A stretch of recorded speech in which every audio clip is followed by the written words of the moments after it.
on these kinds of retreats, I mean, you're all probably familiar to know that you can have extremely vivid dreams, and that's very common.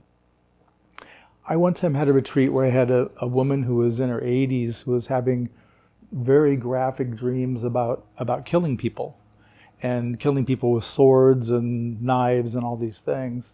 And she had never been in any kind of military or anything. And I just told her, not to attach to it, because she was taking it on, I must be a bad person, or there was some kind of story developing. And I just said, no, just let them pass through. And later I saw Paul Saido, and I asked him, and he said, if they don't have the life experience, he said, I consider that the releasing of past life karma. So I think that does happen. I mean, in his opinion, it did. I can't tell you much more than that. But I think, I at least hold it that way. If I get memories that are not a jumble of something I've read or a TV show or a story or some life experience, then I tend to look at it that way, that it's just purging old karma somehow.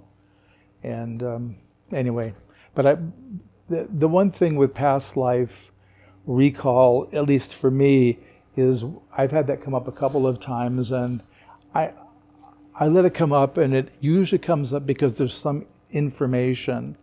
Like for me, the lives came up and they had done some of the practices I was doing.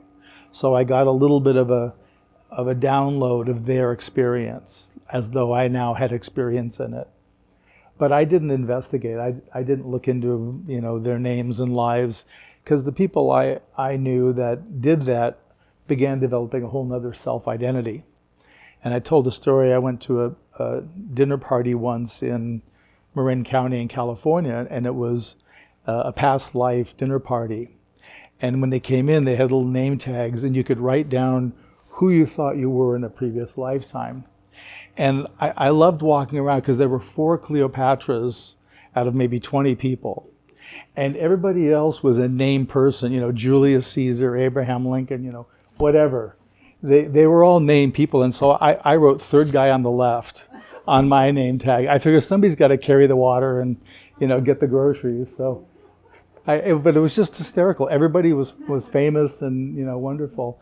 And I'm not criticizing them, but just again, you can see how we have such an easy time grasping and creating new identity and a better identity by doing these things. So that's why, to me, keeping an open hand with it, it's here for some purpose. What's the purpose? And then let it go. But yeah, I think if you're having dreams that are unconnected to you, then I'd say I would treat it that way and just offer them up, whatever way you can.